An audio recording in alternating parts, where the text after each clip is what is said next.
Welcome to CWS Christian Writing and Speaking. I'm your host, Jackie Wilson, and today's guest is a PhD chemist who left the corporate world and now helps men everywhere discover how to live a more meaningful and fulfilling life.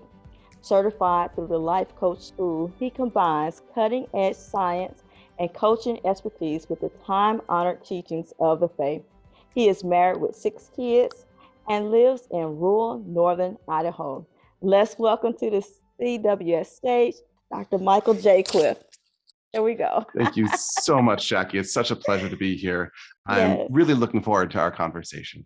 Yeah, absolutely. I love this whole idea of transitioning and utilizing your formal education to create something within the faith. Can you tell us about your journey? Absolutely. My journey has a darker and humbler beginning. I was raised in a pretty poor family in northern Michigan, and my father was pretty abusive. Mm, And by the time I hit sixth grade, the level of abuse had reached the level where he went off to jail for 10 years. And mm, so I kind of launched myself into the world on this mission to break free of where I started. I wanted nothing to do with where I came from. That also included I wanted nothing to do with God because my parents, they weren't the most devout Christians, but there were Christian flavors, and I was angry. I want to break free of all of it. So I go off into the world and I struggle my way through my PhD. And I'm like, I've done it. I've left it behind. I get married. I start having children. And lo and behold, it turns out I hadn't left anything behind. I hadn't confronted mm, or dealt with any of my past.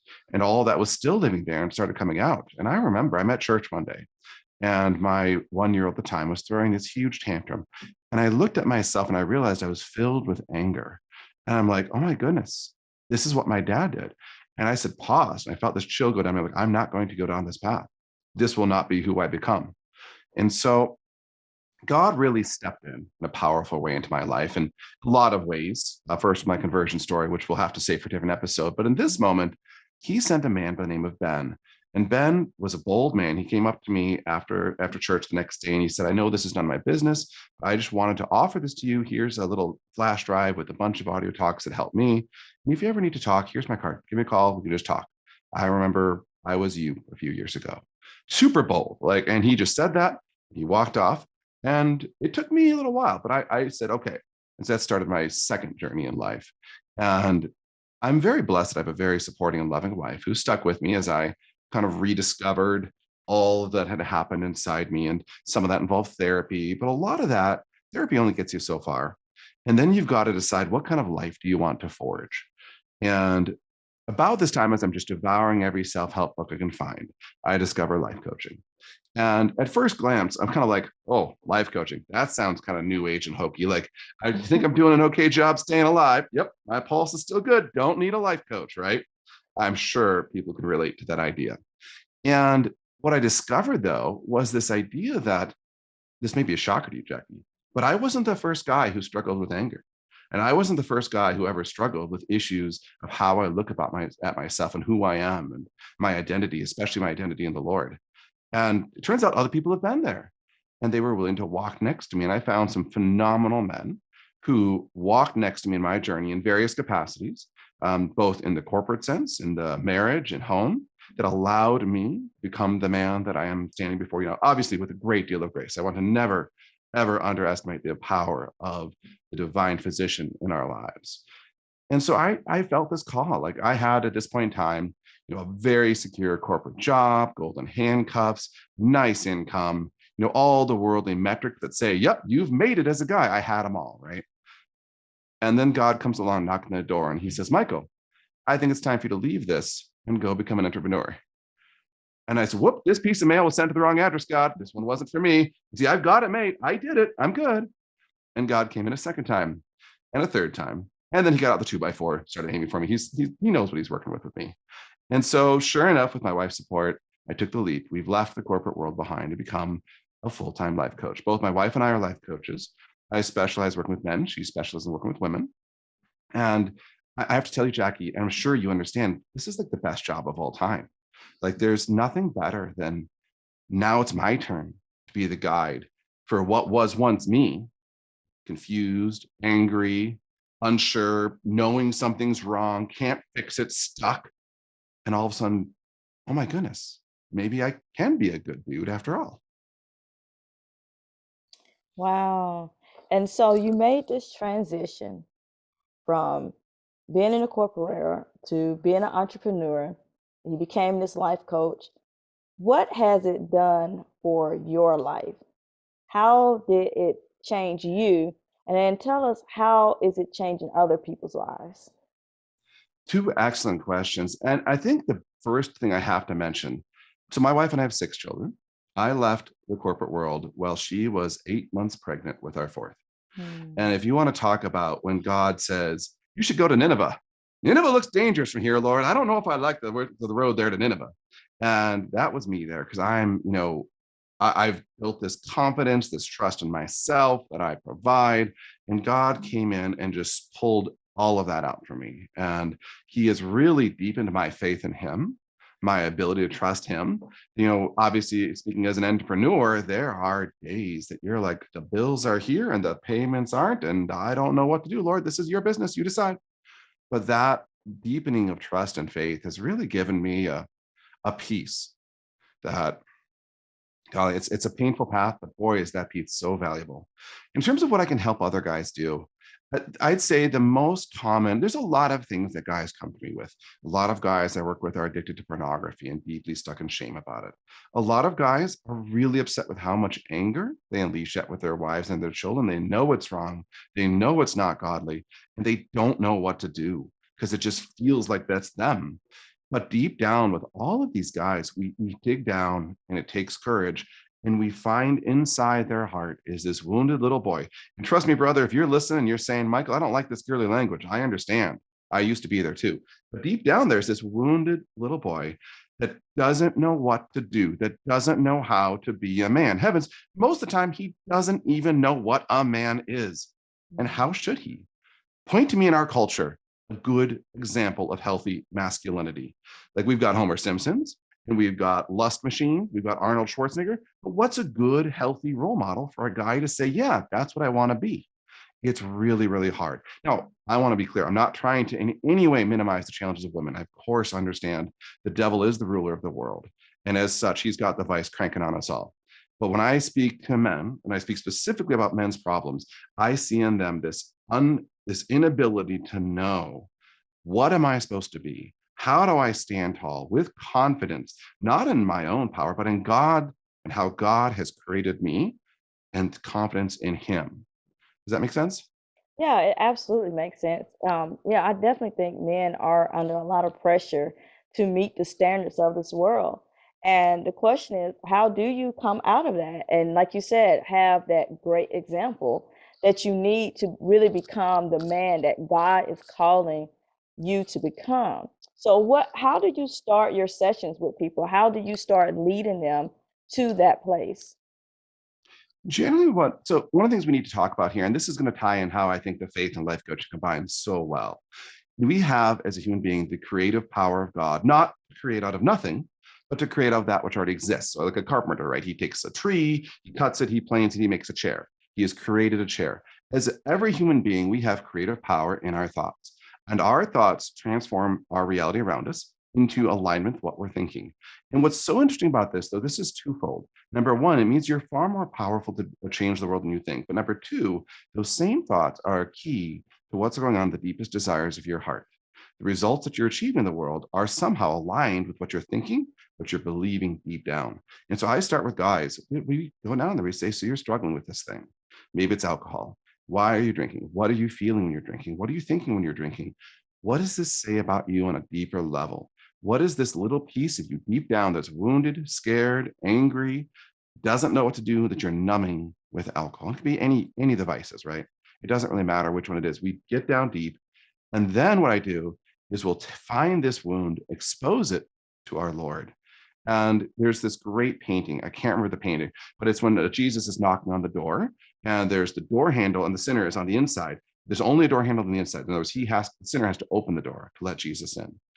Hmm. And once people start embracing this, once men start embracing this, how do you see them changing their families, their communities, and the world? The difference between a man who is confident in his identity and one who is not is staggering.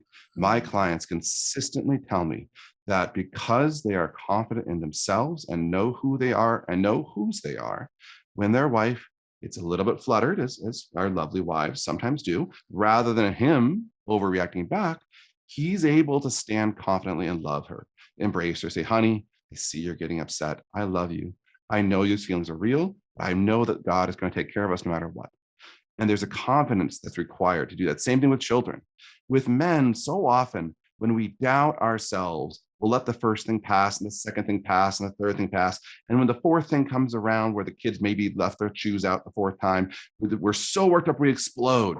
But when we have the confidence from the first time to say, little Jimmy, I see you didn't put your shoes away. It's important to our family to do that.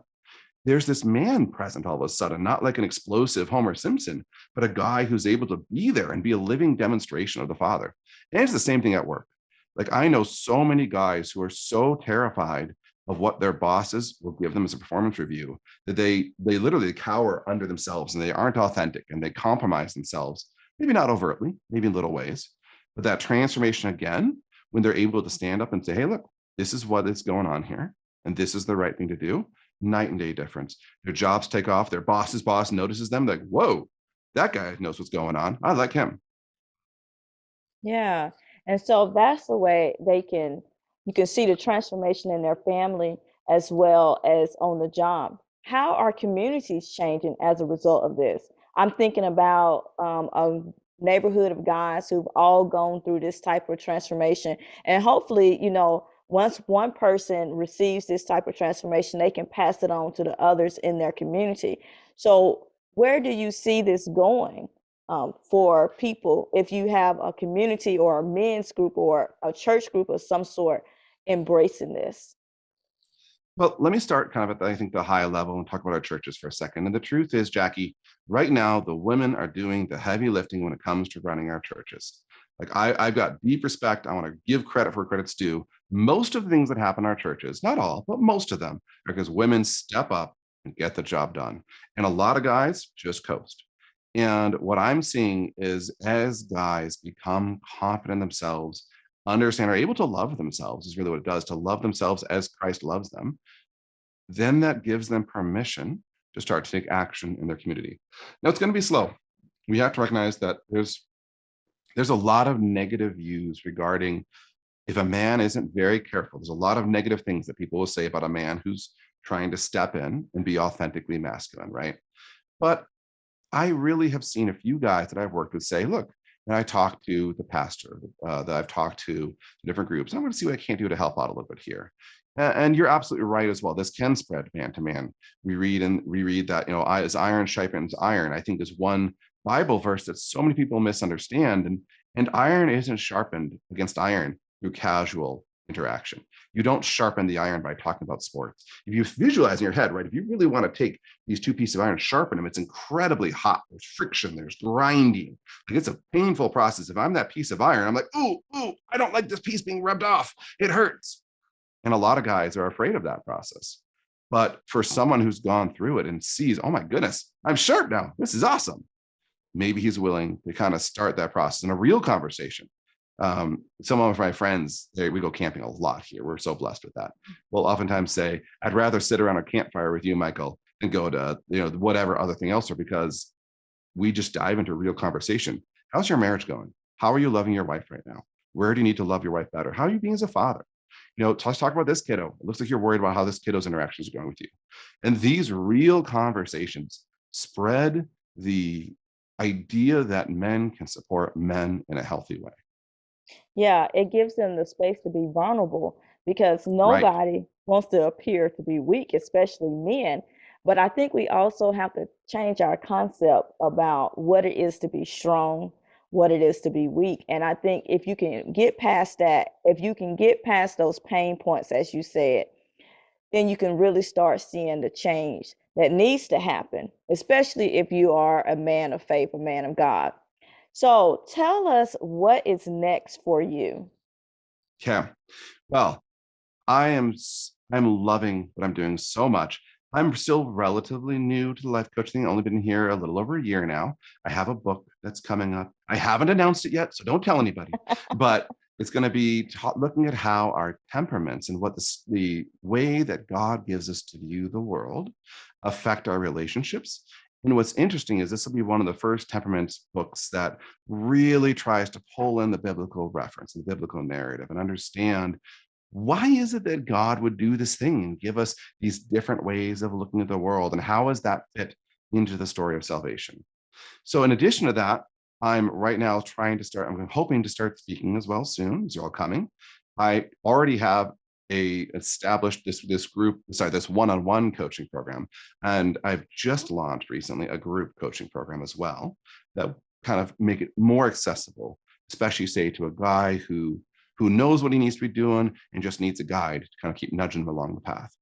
Yeah, sounds wonderful. Tell people how they can connect with you. So I have a confession to make, Jackie. I Uh-oh. don't really love social media. I just, in my own growth, I'm gonna tell you another secret. I'm not a very nice person on social media. And as you know, the biblical scholars will say, if there's a situation of sin that you can't resist, you just leave it alone. And so that's what I do. I don't do social media. Occasionally, I'll get on Facebook just enough to check family pictures. That's about it. If you want to find me, I have a podcast. My podcast is Catholic Life Coach for Men. I say this because I think as a Catholic Christian, my identity is so important. I want to put it right there. That said, if you say to me, I acknowledge Jesus Christ as the Savior and Lord of my life, come talk to me. I will work with you. I, I think that is an essential part to unlocking the most powerful healing in our lives is to acknowledge that He's the Lord. Now, if you also want to check out, I have a webpage, www.catholiclifecoachformen.com. I'm keeping the theme going here. You might pick up on it. And then you can sign up for podcast announcements, find out about the different programs I offer there. And when it's announced, which will hopefully be soon, book and speaking opportunities as well. Thank you so much for being a part of today's show. People, you heard him talking about it. If you are struggling with this deep inner pain, there is help available to you. God wants you to live a more enriching life, and He can help you get there. Thank you so much for listening to today's episode. And until next time, God bless.